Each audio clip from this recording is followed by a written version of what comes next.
The footsteps upstairs Something's were not slow, right here. deliberate. Shadow was up in an instant, his dark hackles bristling, a growl low in his throat like a warning from another world. John Keller held the flashlight steady in his hand, arm tensed, jaw locked. His eyes didn't leave the shadow pooling at the top of the staircase. The house had been empty for nearly 100 years. He was supposed to be alone. At least, that's what he thought.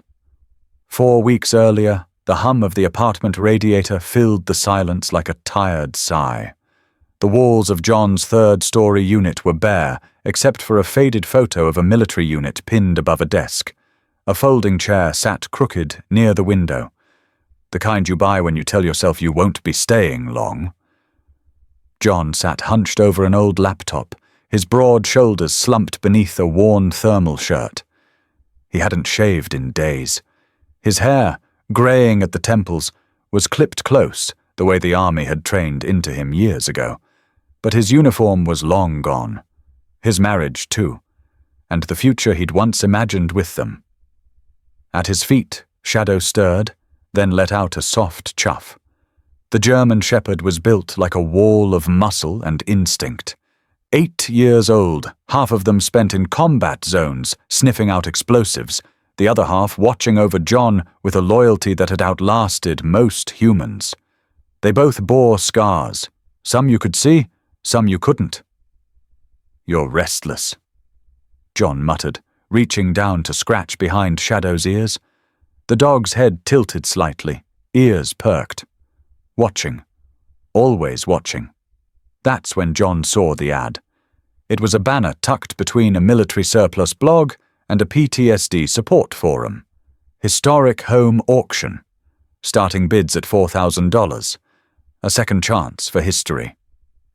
He clicked. Rows of crumbling mansions filled the screen, relics scattered across the deep south. Porches sagged, shutters dangled, vines overtook gables. But one listing caught his breath. No address. Just lot number 228H, Georgia. Built 1906, sold as is.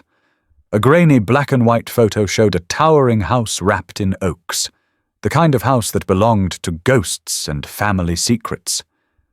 He checked the price again. Starting bid, $6,100. John sat back. No way it was livable. No way it was real. But it stirred something in him. Maybe the same part that had said yes to his third deployment when he should have said no. The part that never stopped hoping. He scrolled through the photos.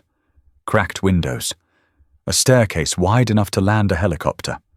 Front doors that looked like they hadn't opened in decades. Crazy, he muttered. Shadow's gaze hadn't moved. "You think we need ghosts?" John asked. "Or just room to breathe?" Shadow licked his lips once and blinked slowly. John snorted. And clicked bid. The numbers changed. Someone else bid. John raised it by 500. Waited. Then raised it again. His palms sweated. Not from fear. From the unfamiliar feeling of wanting something again. When the auction ended at 2:41 a.m., John Keller was the new owner of a 100-year-old mansion no one else had dared to claim. By sunrise, he was pacing the apartment like a man with a secret. He dialed the auction line 3 times before someone answered. "Sir, the terms are final," the voice said with clipped patience. "Funds cleared. It's yours. Congratulations." The click that ended the call felt louder than it should have. John looked at Shadow. "We just bought a house?" The dog gave a quiet bark. 1 syllable. Not agreement, just acknowledgement. By the end of the week, John had sold nearly everything. The thrift store took the couch and microwave. A pawn shop took his watch and TV. He packed what was left into the back of an old Chevy truck he hadn't driven more than 30 miles in 2 years. Shadow jumped in without hesitation. The drive south was quiet. Flat highways turned into winding roads. Strip malls gave way to pine woods. The air got heavier, wetter, like the kind that never really dried out. They reached the edge of the town late in the afternoon. It wasn't on any maps John recognized. One gas station, one diner with a hand-painted sign that said, "Home Cookin'," and a grocery store that looked like it hadn't seen a credit card since the 90s. As John filled up the truck, an old man in coveralls stepped out of the station. "You heading to the Patterson place?" the man asked. John didn't answer immediately. He hadn't told anyone which house it was. "You're not the first soldier to try and fix it," the man added. "Just hope you're the last who doesn't leave running." John met his eyes. "I'm not running from anything." The man nodded slowly. "Maybe not, but that house, some folks say it remembers." The driveway to the house was nearly gone, swallowed by moss and thorns. Branches scraped the roof of the truck like fingernails. Then the trees parted, and the mansion emerged. 3 stories of decay and defiance. Paint peeled in long, curling strips. The porch leaned like it had given up halfway through standing. One shutter hung by a single rusted hinge, but the bones of the place were massive, still standing after 100 winters, still angry. John parked beneath a twisted oak and killed the engine. Shadow didn't move. "You feel it too, don't you?" John whispered. He stepped out. The air smelled of damp earth and old iron. The wind pushed through the trees like it was trying to warn him. He didn't care. He climbed the steps slowly. Every board groaned. The front door creaked open with a wheeze like an old man waking up. Inside was dust, silence, and the sharp smell of rot. But beneath it all, something else, something like memory. Shadow sniffed the threshold, then stepped in. John followed. And the house waited. The front door moaned shut behind John with a finality that made his pulse spike. Dust motes danced in the slanted light that crept through cracked windows. Shadow paused just inside the threshold, his thick coat bristling. His ears swiveled like radar, tracking something unseen. John scanned the wide entry hall. The air smelled of mildew and ash, undercut by something older, sweet, faintly floral, almost like faded perfume. The floorboards beneath his boots creaked with each step, but there were other sounds too. Smaller, lighter. Above? Shadow's body stiffened. John froze. 2 steps. Then nothing. Not the groan of an old house shifting. Not the random creak of warped wood. This was different. Measured. Heavy. He gripped the flashlight tighter. Could be a squirrel. He muttered. Shadow's low growl said otherwise. They moved cautiously toward the staircase, wide and arching like something from a plantation house. The banister was coated in grime, the wood beneath splintered from years of neglect.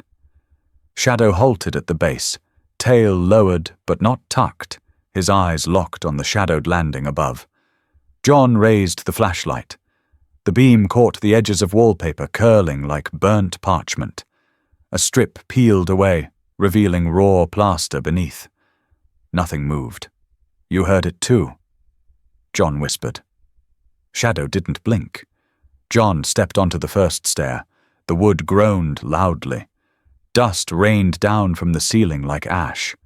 Nothing. No more footsteps. But the air had changed. He felt it, thick, charged, as if the house had taken a breath and held it. He didn't climb. Not yet. Instead, he turned down the hallway to the right of the stairs. Shadow followed, his paws silent against the floor, his body taut like a wire pulled tight. Room after room greeted them in ruin. A parlor stripped of furniture. A dining room with broken chairs scattered like bones. In one corner, a fireplace blackened with soot. But above the mantel, a faint outline of where a portrait had once hung. Only the ghost of it remained. A rectangle of clean wall surrounded by yellowing grime. John ran his fingers across the bare spot. "Someone used to matter here." Shadow stopped in the doorway of the next room, his nose lifted, nostrils flaring. He didn't bark, didn't move, but his body screamed alert. "What is it?" John asked. The dog stepped backward, placing himself between John and the room ahead. That's when the door creaked. Not from the wind. It opened slowly. From the inside. John moved fast and low, his flashlight raised like a weapon. The door had swung open to a dark hallway, narrow and lined with cracked tile. Cold air rolled out like breath from a tomb. Shadow growled again. Not loud, but protective. "Easy, buddy." They advanced slowly. The hallway led to the kitchen, or what was left of it. Cabinets hung half-rotted, a cast-iron stove sat rusted in the corner, and a broken sink leaned sideways off its mount. But what caught John's eye was the door in the back wall, warped, swollen, the kind that leads somewhere you're not supposed to go. A staircase dropped behind it, swallowed in. Shadow. The basement. Shadow halted. John tested the knob. Locked. He let go. They turned back toward the hall, but not before John noticed something. A faint outline of footprints in the dust. Bare. Small. Leading toward the basement door. He didn't say anything. Just followed Shadow back through the house and set up camp for the night in the entryway, where the air felt less wrong. He laid his sleeping bag down between two sagging couches. Shadow lay beside him, not curled up like usual, but stretched out, nose towards the stairs, ears high, watching. Hours passed in uneasy silence. At 2:13 a.m., John's eyes snapped open. Shadow was sitting up, ears pricked, growling low. Then came the sound again. Footsteps. Upstairs. Not hurried, not shuffling, just walking. Deliberate. John sat up slowly, heart pounding. He didn't speak. He just reached out and rested a hand on Shadow's flank. The dog didn't flinch. Then it stopped. Silence fell like a dropped curtain. John whispered, "There's nobody here, right?" Shadow didn't answer. He just stared at the ceiling. In the morning, light crept in, pale and washed out. The tension that had stretched the night was still there, coiled just under the surface. John moved stiffly, stretching out sore joints. Shadow was already up, nose to the floor, following some invisible thread. They explored the rest of the downstairs. An office filled with water-damaged books, a collapsed sunroom where ivy had crept in and overtaken every corner. But the house remained silent. Too silent. John pulled a loose board from one of the kitchen windows to let in air. As he did, something outside caught his eye. A woman across the street, standing on a porch, staring. Their eyes met. She didn't wave, didn't smile. She just turned and went inside. Shadow watched too, then growled softly. "Friendly place," John said. He turned to grab his coffee thermos and saw the photo. It hadn't been there before, a small sepia-toned picture, propped on the edge of the mantel in the front room.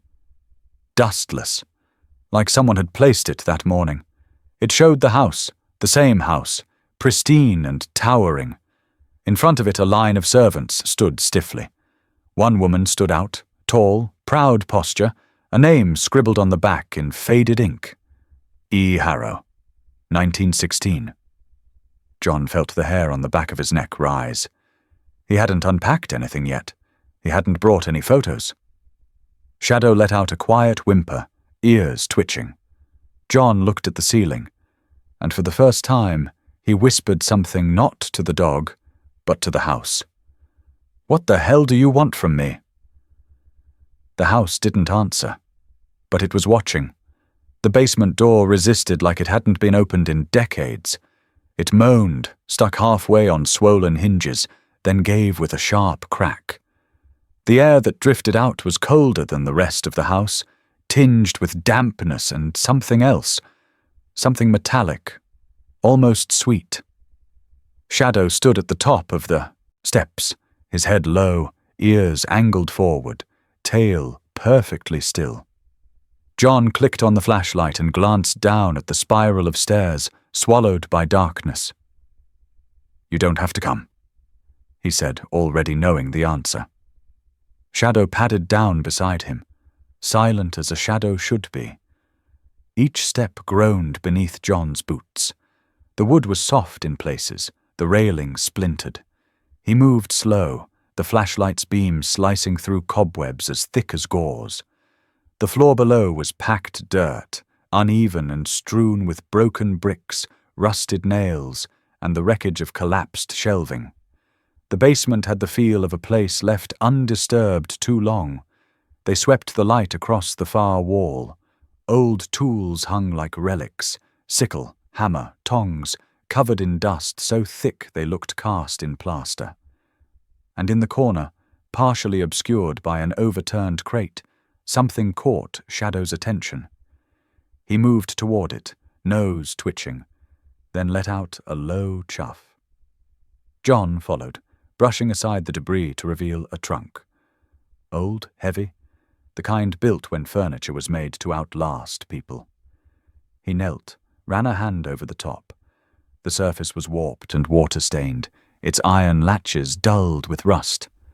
But it wasn't locked. He lifted the lid. The hinges groaned but didn't snap. Inside, bundles of papers were crammed beneath a yellowed sheet. John peeled it back and froze. Photographs, black and white. Faces long gone. Some smiling stiffly, others caught mid-turn.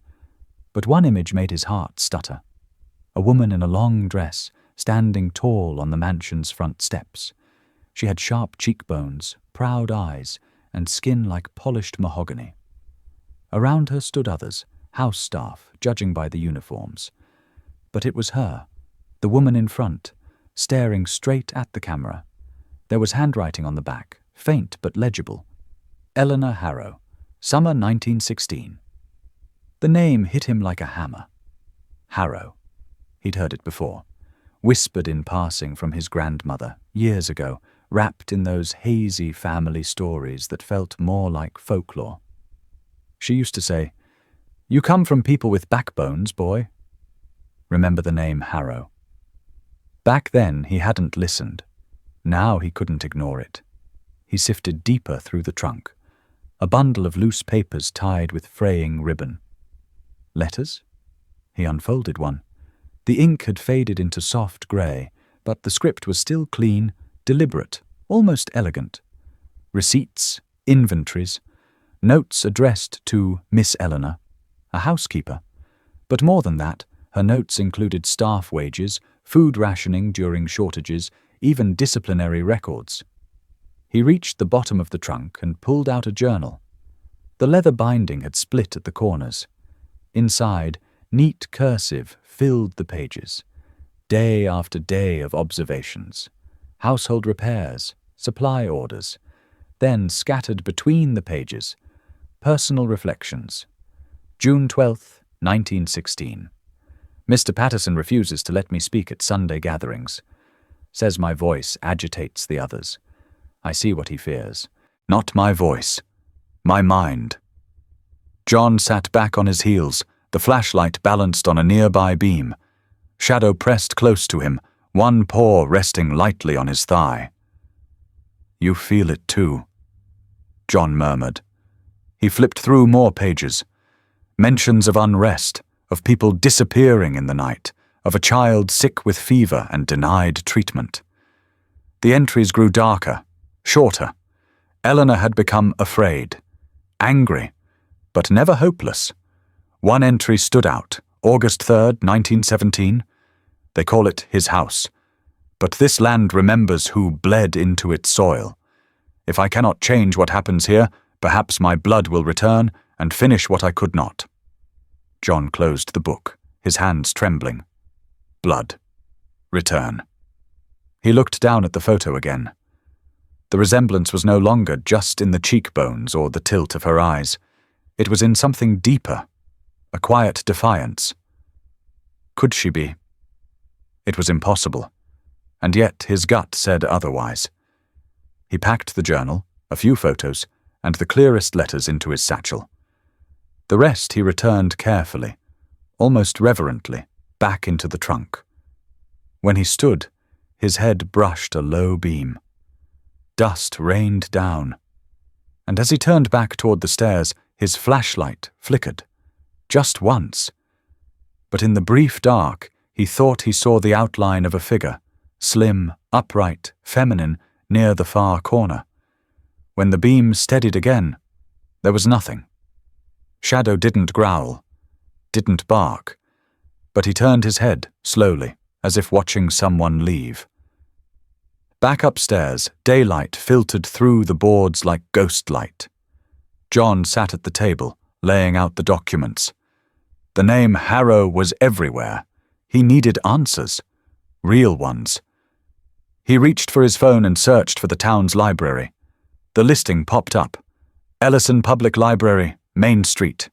Open until 5. He grabbed the satchel and whistled. Shadow came to his side immediately. Outside, the wind had shifted. Cooler. Still. John stood on the porch and looked back at the house. "You knew I was coming?" he said. No reply, just the creak of wood behind him as the front door eased itself shut. The morning came heavy with fog, curling low across the grass like smoke after a firefight. The house stood quiet, still, as if waiting. John stepped onto the porch with his second cup of coffee, and Shadow at his heels. The old shepherd's gate had stiffened slightly over the years, but his senses remained razor-sharp. He paused at the edge of the boards, nose twitching, head angled toward the eastern side of the house. "You smell something?" John asked, but Shadow had already moved. They followed the dog around the side of the house. Dew clung to every surface. The clapboard siding was flaking in wide patches, showing the grey skeleton underneath. Shadow stopped just before the corner, nose pressed to a warped seam in the wall. John knelt and ran his fingers along the crack. It didn't feel like normal damage. The boards weren't split, they were deliberately spaced. He stood, went inside, and came back with a crowbar.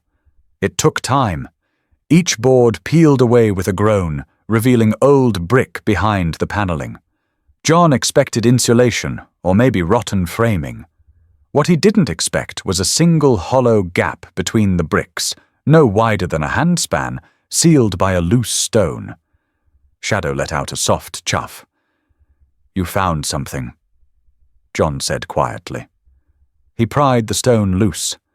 Behind it, wrapped in yellowed cloth, was a small bundle, delicately folded, dustless, as if time itself had avoided it. Inside was a letter sealed with dark red wax, the edges curled but intact.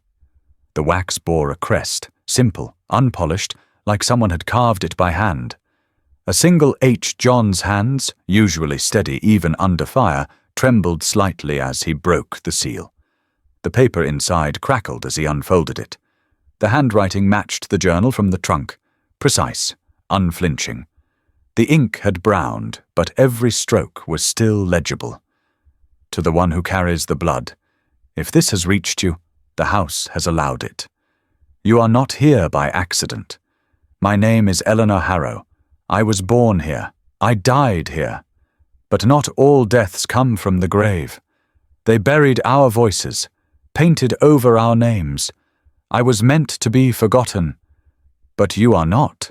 You are the key to finishing what I began.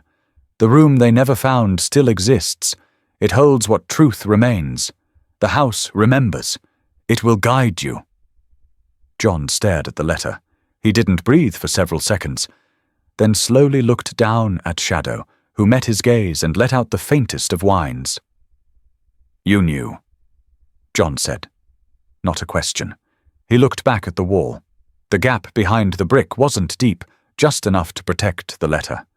A message hidden in the bones of the house. He folded it carefully, placed it in the inner pocket of his jacket, and stared at the structure for a long while. A strange feeling settled in his chest. Not dread, not even fear. Recognition. This wasn't just about family stories anymore. It was inheritance. That afternoon, John drove back into town. He parked outside the Ellison Public Library, a squat brick building nestled between the old post office and a hardware store that looked like it hadn't sold anything new since the 70s. Inside, it smelled like every library he remembered from childhood. Paper, wood polish, and something like dusted-off knowledge. Behind the counter sat a woman in her 70s, hair like spun silver and eyes that narrowed when they landed on John. "You're the one staying in the Harrow place," she said. John blinked. "Most folks call it Patterson House." "They would," she replied flatly. "I'm Ruth Langley, head librarian. Not big on myths, but I know names." John nodded slowly. "I'm John Keller. Just moved in. I found something that mentioned Eleanor Harrow. Do you have records?" Ruth leaned back. "Harrow's name doesn't come up in town stories, but I've seen it. Census records, property rosters. Quiet name. Always tucked near the bottom." She rose without waiting and disappeared behind a wall of shelves. A few minutes later, she returned with a binder so old the cover had curled up at the corners. They sat at a table near the window. Sunlight leaked through lace curtains, turning dust into gold. John flipped through, eyes scanning lines until one entry made his breath catch. 1910 census, Eleanor Harrow, domestic servant, live-in, Patterson Estate.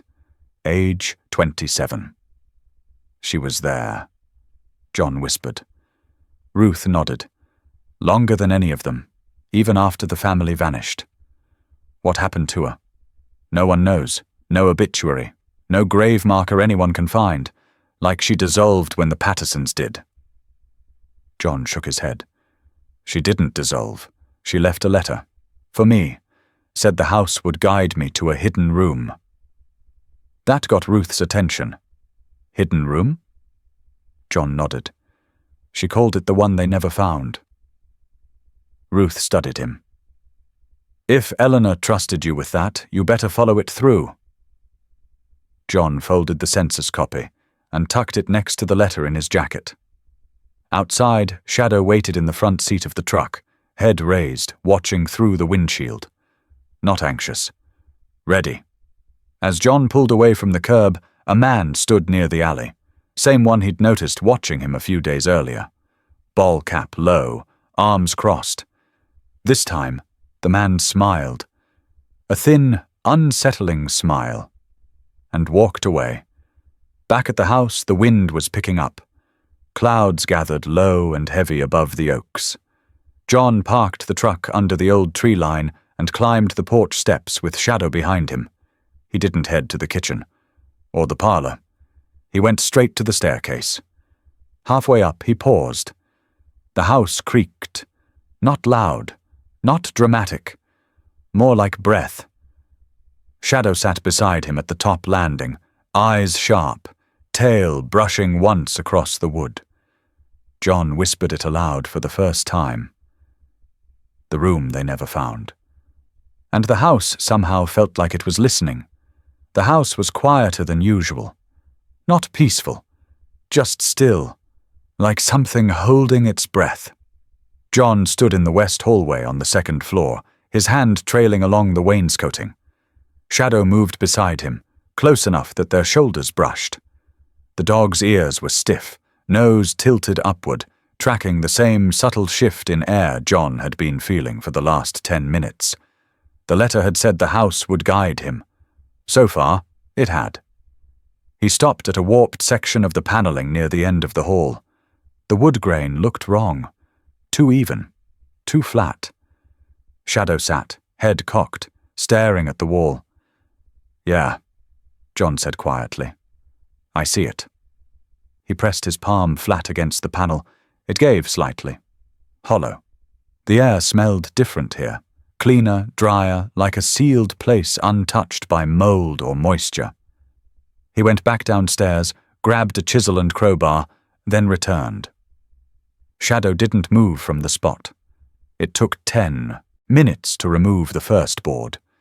It peeled away with a dry snap, revealing not brick or insulation, but plaster, older than the rest of the house, and cracked in a way that suggested it had been patched in haste.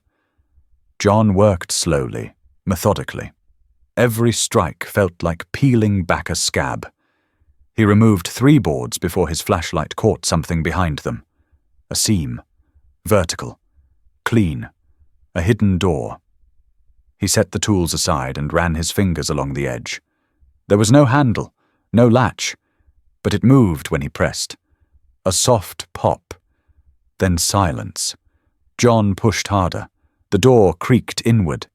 Behind it was a narrow crawl space, 4 feet wide, 7 feet long. He ducked inside.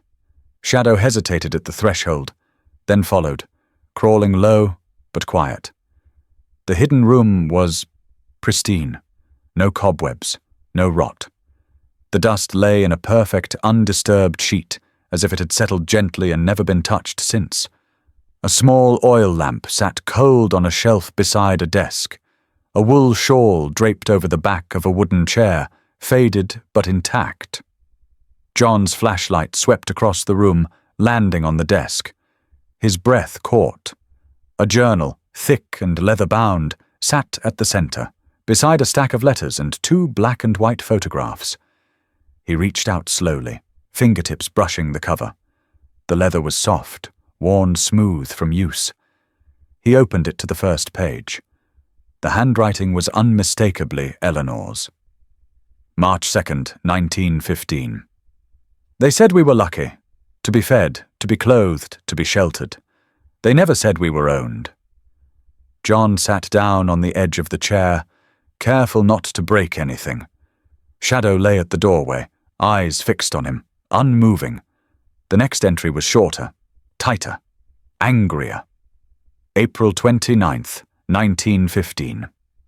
Mr. Patterson struck Matthew today. Accused him of stealing nails. Nails. The boy bled from the mouth, but said nothing. I stitched his lip with black thread, and no complaint. There is no record of this in the house journal. That is by design. John turned the pages slowly, as if turning too fast might rip time itself. Names appeared again and again. Clara, Sarah, Matthew, Josiah. They weren't just workers. They were people Eleanor had known, protected, buried. Her words grew more frantic as the pages went on. Stories of denial, of refused medical care, of children forced to work the fields at age 7, of threats whispered behind oak-panelled doors, of hands that bruised and mouths that lied, and of a rebellion forming. Quiet, careful, patient. June 3rd, 1916. They think silence is submission. They mistake patience for weakness. But silence remembers. The walls know. The floors feel the weight of bodies beaten and buried. I know where they hid the truth, and I have hidden mine. John's fingers stopped on that line. He glanced at Shadow. The dog had sat up again, ears flicked back, eyes locked on the corner of the room where the light didn't quite reach. John rose slowly, walked to the far wall. A trunk sat under a low shelf. Inside were artifacts, gloves, a woman's hairbrush, a tiny wooden rattle, and one small folded paper tucked under the lining. He opened it. The writing was shakier, older. If my blood finds this, remember me not as a servant, but as a witness. I did not bow willingly. I endured. Now you must uncover what they tried to erase. He set the paper down and looked back to the photo. Eleanor stood beside another woman, shorter, younger, possibly her daughter. On the back, Eleanor and Miriam, 1914. He didn't know the name Miriam, but suddenly everything inside him said he should have. The truth had never been told, not by the town, not by history. But this room was the missing piece. The house hadn't kept secrets. It had protected the one person brave enough to write it down. John reached into his jacket, pulled out the letter he had found behind the wall, and laid it beside the journal. "You knew I'd come back," he said aloud. The room didn't answer. But Shadow stepped forward, pressed his nose to the journal, and let out a breath like a sigh. A quiet, knowing sound. John closed his eyes. They weren't rebuilding a house anymore. They were unburying a legacy. The late afternoon sun filtered through the branches like sifted gold. Long shadows fell across the backyard, reaching toward the house like fingers from another time. John knelt on the overgrown lawn, the grass up to his knees, sweat clinging to the back of his neck. Shadow stood a few feet ahead, unmoving, nose close to the ground. It had started as a walk, a quiet circuit around the perimeter to clear his mind. But Shadow's behavior changed the second they reached the edge of the tree line behind the house. The dog froze beneath an enormous oak, one that towered above the others, its trunk wide enough to hide a small car. Shadow had circled the base once, then let out a single, short bark. Not urgent, not playful. Intentional. Now he was staring down at a patch of moss and tangled weeds near the roots. John moved toward him. "What is it, boy?" Shadow pawed gently at the ground, then stepped back. John looked closer. There was stone beneath the green. He knelt, brushing aside a layer of leaves. The shape was unmistakable, a headstone. The surface was rough, aged, the engraving worn by time and rain. He dug around the edges with his hands, pulling away handfuls of earth, revealing more. 3 stones sat side by side. The first was barely legible. The second bore a single name, L.M., and the words, "Faithful daughter, age 6. The third was clearer, Eleanor Harrow, 1869 to 1921. "The land remembers John froze." He read the name again. Out loud this time, like it might summon something. Eleanor Harrow. Not just in a journal, not just on faded paper or behind crumbling walls. Here, beneath his hands. Shadow lowered his head, sniffed once, then lay down beside the stone with a deep, steady exhale, resting his head just inches from the weather-worn lettering. John sat back, stunned into silence. All the pieces that had felt scattered, the photo, the journal, the letter in the wall, clicked together in one unbearable truth. He hadn't bought a haunted house. He'd come home. The ache in his chest was something ancient, older than memory. It pulsed in his bones as if some part of him had been calling toward this place his entire life and only now found an answer. He thought of his grandmother, the stories she told that never had an ending, of a woman who worked for a powerful family who vanished when they did, of a name that kept surfacing in whispers. Eleanor. And now the grave was whispering back.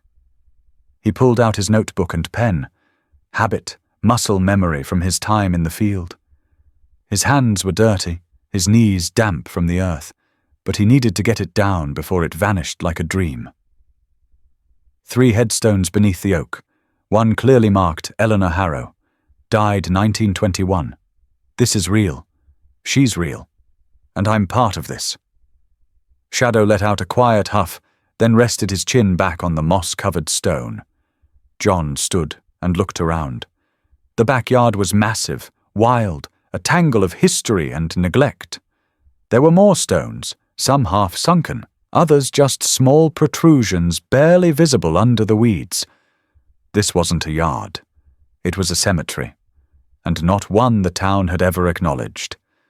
That realization brought anger, not just at history, but at the silence that followed it, the kind of silence that covered up injustice with polite denial. John went back inside, grabbed a wire brush, a small spade, and a bucket of warm water. For the next hour, he worked slowly and carefully, scrubbing the moss and dirt from the stones. The names came back in pieces. Martha, Josiah, Clara, all likely house staff, none recorded in any of the property documents he'd reviewed. These weren't just servants. They were people with stories, buried in the shadows of someone else's narrative. And now He was their last chance to be remembered. At sunset, he sat under the oak, the graves newly cleaned, the air quiet. Shadow was beside him, tail flicking lazily against the grass. John ran a hand over his face, then reached into his jacket and pulled out Eleanor's letter. He read it again. Not aloud, just mouthing the words, letting them settle. She hadn't written to just any descendant. She wrote to someone she believed would finish what she started.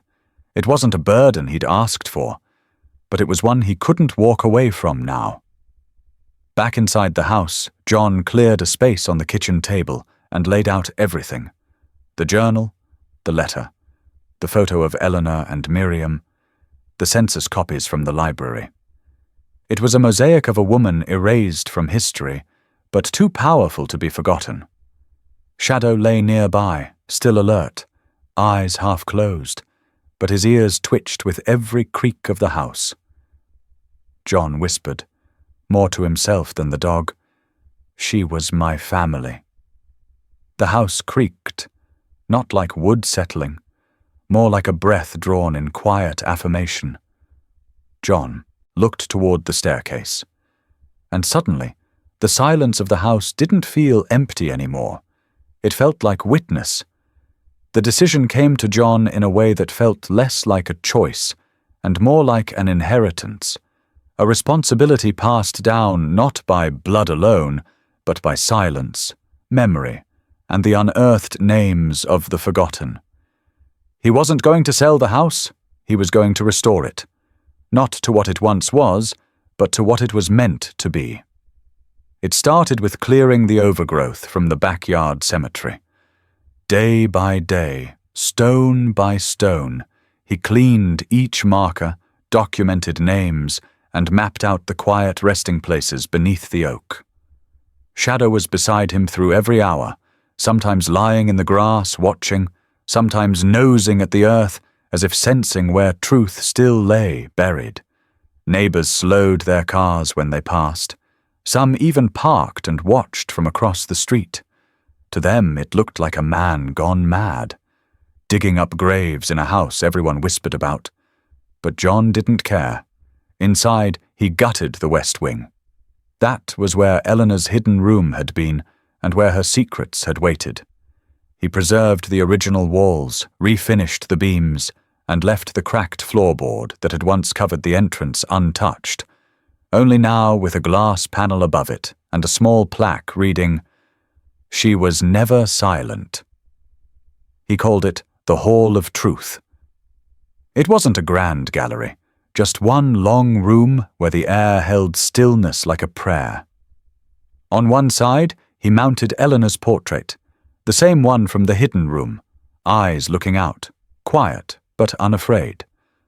Next to it he placed her letter, the original journal pages under museum-grade glass, and a copy of the family tree he'd pieced together, with Eleanor's name finally where it belonged. But it wasn't just about her. John gathered census records, burial lists, even oral histories from descendants of black families who had worked on the estate.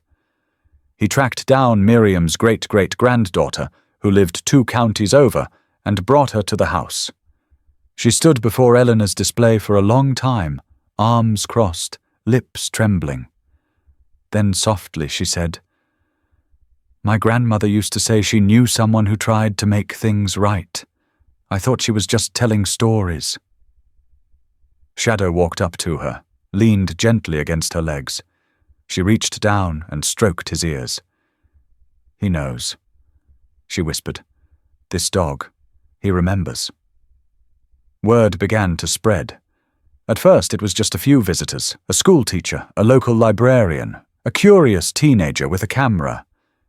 Then it was people from the Historical Society, reporters, even skeptical old-timers who had once called the house cursed. They came and stood in silence before Eleanor's picture. Some read her words, others just stared, but no one left unchanged. One afternoon, the mayor arrived, unannounced. He walked through the hall with his hands behind his back, slow, thoughtful. When he reached the end, where the family tree hung, He looked at John. "I had no idea," the mayor said quietly. "My grandfather used to talk about this place like it was haunted." "It was," John replied, "by truth that no one wanted to face." The mayor nodded. "You're changing that." John wasn't sure it was enough, but it was something.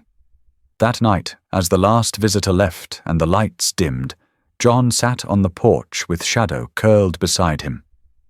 The dog had aged even in just these few months, his steps slower, his eyes more thoughtful than playful. But his presence was constant, his loyalty steady as breath. "You knew," John said, rubbing the soft fur behind Shadow's ears. "You knew exactly where to dig, what to find." Shadow didn't respond, not with a bark or whine, just a slow blink and a sigh that settled deep into his bones. The house no longer creaked with dread. The walls didn't groan. Instead, they echoed with the soft hum of new voices, of footsteps that came not to run, but to learn. The air smelled of waxed wood and old paper, not mildew and fear. Outside, the grave markers glowed faintly under string lights John had hung from the oak tree, a quiet memorial in the night. He'd thought he was buying a fixer-upper, a haunted bargain. Instead, he'd inherited a reckoning. And somehow, through history and sorrow, through walls that held secrets and a dog that refused to turn away, he had become its keeper. The truth didn't bring peace, but it brought dignity. And sometimes, that was enough to change everything. The brick shattered the front parlor window around 2 a.m. John was upstairs, reading over one of Eleanor's letters by lamplight, when he heard the glass explode below. Shadow was already off the bed before John could move, his body rigid, ears forward, growling low and steady. They moved together, flashlight in hand, Shadow pressed close to his side like a trained sentinel. The living room window yawned open to the night breeze, a jagged hole spiderwebbing outward. Shards glinted on the hardwood floor. A stone rested in the center of the room, wrapped in a piece of torn brown paper. Scrawled across it in marker, blocky and angry. "Let the past stay dead." John stood still. He didn't speak, just looked at the message, then at Shadow, who hadn't stopped scanning the porch, the trees, the road beyond. It wasn't unexpected. He'd known the reckoning would come. But it still hit harder than he thought it would. The next morning, the police came. Small-town thorough, polite, but non-committal. Probably just some kids. One of them said. Prank, most likely. John didn't bother arguing, but as word got around, the town began to crack down the middle. Some muttered about how he was digging up things that should have stayed buried. Others whispered worse, that he was disrespecting the dead, that he had no right to reframe history. One woman from the Historical Society revoked his membership, quietly. No explanation. By the end of the week, he'd stopped answering the door. Shadow seemed to sense the shift.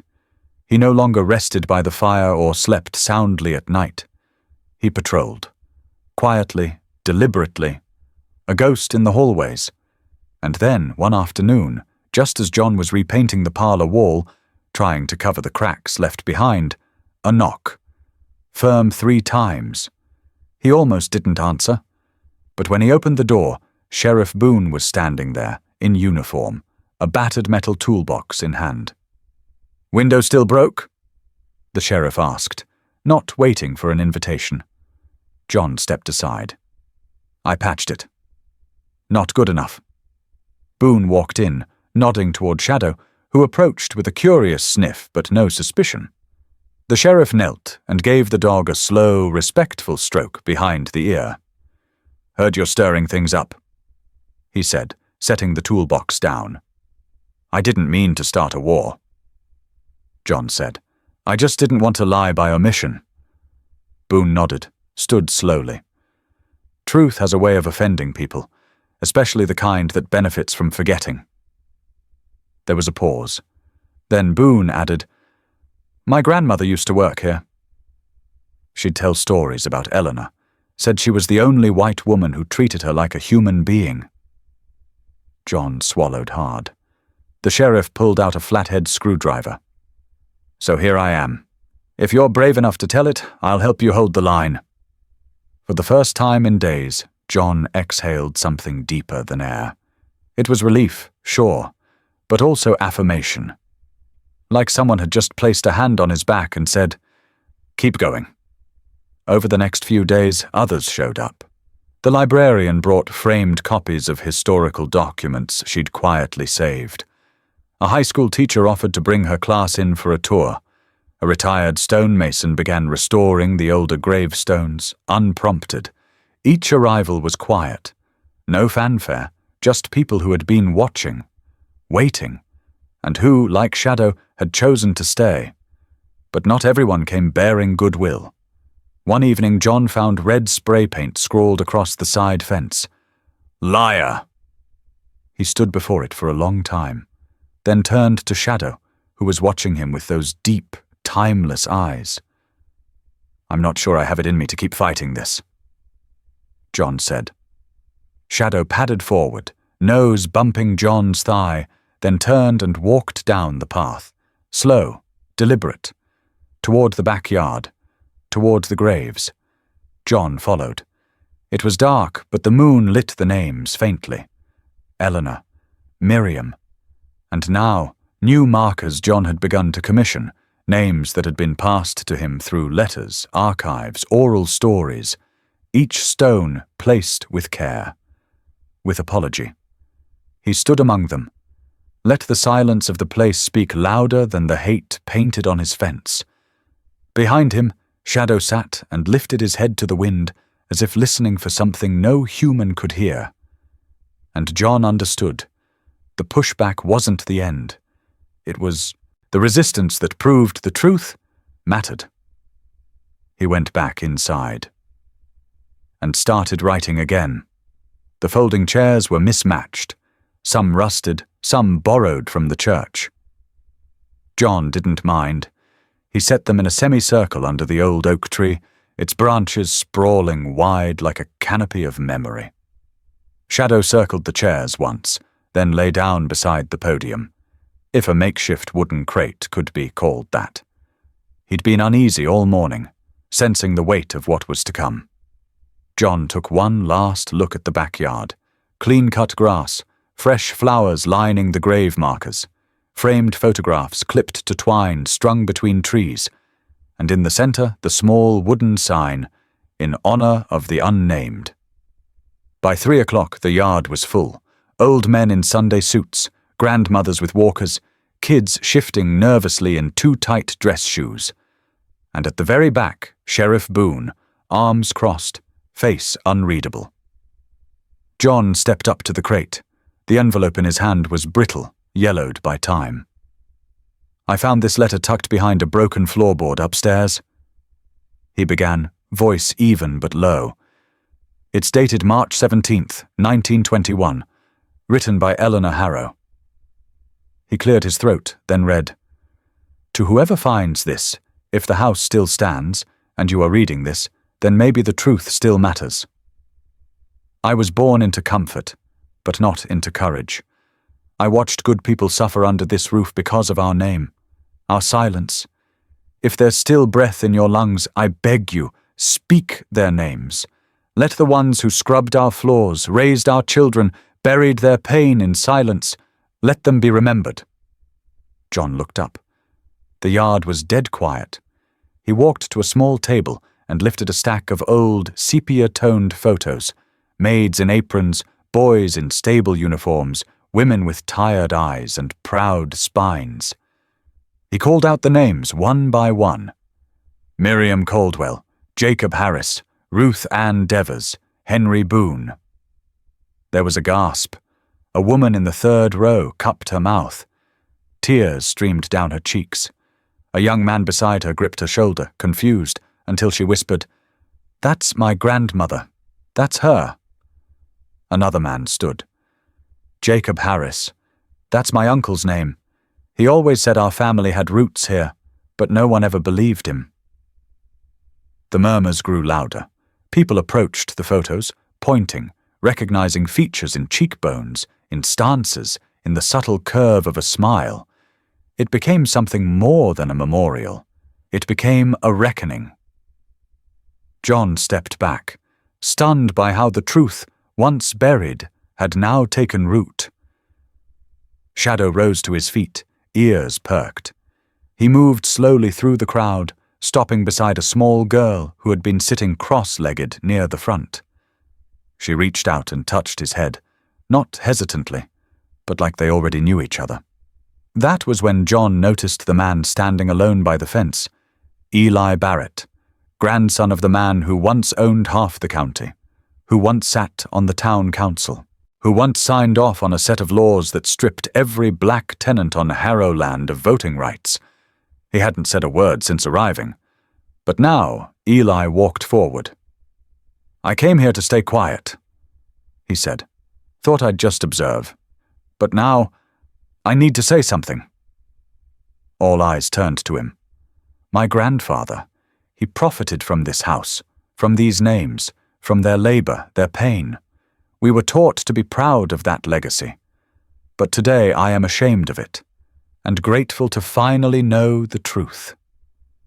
He turned to John. "Thank you for giving it back." John felt his throat tighten. Shadow sat between them, calm as ever, as if he'd known Eli would step forward. More people came forward. Shared stories passed down like folklore. One woman remembered her great-aunt's humming coming from the Harrow kitchen. A man described a scar on his father's hand from fixing the iron gate when he was 12. By sundown, candles had been lit around each grave, one for every name spoken. Some people cried. Others stood in silence, hand over heart. John read the final line of Eleanor's letter. "They were not invisible. We just refused to see. Do not let that blindness return." He folded the paper, placed it gently at the foot of Eleanor's grave. Shadow laid down beside it, resting his head on his paws. And for the first time in a century, the Harrow estate wasn't haunted. It was honored. The sun was beginning its slow descent behind the ridge, casting long shadows across the old wooden porch. The house, freshly painted in a warm slate blue, no longer looked like a place ghosts would haunt. It looked like a place someone could finally call home. Shadow lay curled at the top of the steps, muzzle grey, breath slow but steady. His ears twitched slightly with each passing car or distant bird call, but he didn't rise anymore. He didn't need to. Not here. John sat inside, in the quiet of the room now known as Eleanor's Hall. Photos lined the walls in reclaimed walnut frames, some black and white, others digitally restored in color, all now named. Each had a small plaque, hand-engraved, bearing the names of men and women who were once silent shadows in this house, and who now stood in light. In the far corner of the room sat a glass case. Inside it, Eleanor's final letter, protected under soft lighting. And beside it a new edition, John's leather-bound journal. He placed it there that morning, open to the first page he had written in careful block letters. "I came here to hide. But Eleanor taught me how to stand." He hadn't expected to stay when he first arrived. This house, with its broken windows and decaying bones, was meant to be a pause, a detour. But somehow it became a purpose. Outside, the wind stirred. Children's laughter drifted from the sidewalk, school kids on their way home. Most didn't know the full story of the house on Hollow Creek, but they waved at John when he was out gardening, and some would. Stop to pet Shadow, now a local legend in his own quiet way. John stepped out to the porch and sat beside his old companion. "You tired, boy?" he murmured, scratching gently behind Shadow's ear. The dog didn't move, just blinked once, then slowly rested his chin on John's boot. John leaned back against the column and looked out over the yard. He could still see the candles from last week's vigil. Wax stains on the stone path, faint but there. A little messy, a little human. His eyes drifted to the gate. There, newly hung, was a wooden sign he had carved himself, with trembling hands and more emotion than he'd admit to anyone. This house remembers. People had already started calling the place the Listening House. Social workers brought troubled teens by. Veterans stopped in during long drives. A woman from Birmingham came with only a photo and left in tears after finding her grandfather's name. No fanfare, no admission fee, just stories, just presence.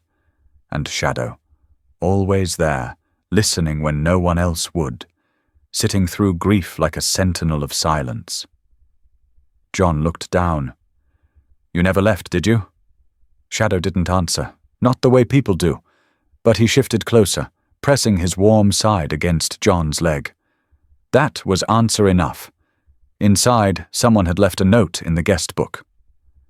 "I came here thinking this house held ghosts, but it doesn't. It holds memory, and memory listens." As the sun dipped below the trees, a soft golden hue wrapped the house like a shawl. Wind rustled the trees gently, as if the land itself were exhaling after a long silence. John stayed there with Shadow until the porch light flickered on. Later that evening, the last page of John's journal was turned, and a question, scrawled in faded ink, remained behind glass for anyone willing to read it. "What about you? Has anyone, animal or human, ever stayed for you when no one else did? If you're hearing this, maybe this story stayed with you. Maybe Shadow did. And if it did, we hope you'll stay with us too. Support the channel. Share the story. Because somewhere out there, someone needs to know. They were never alone. And this house remembers, always. This is German Shepherd Stories, where memory has a name, and every dog has a reason.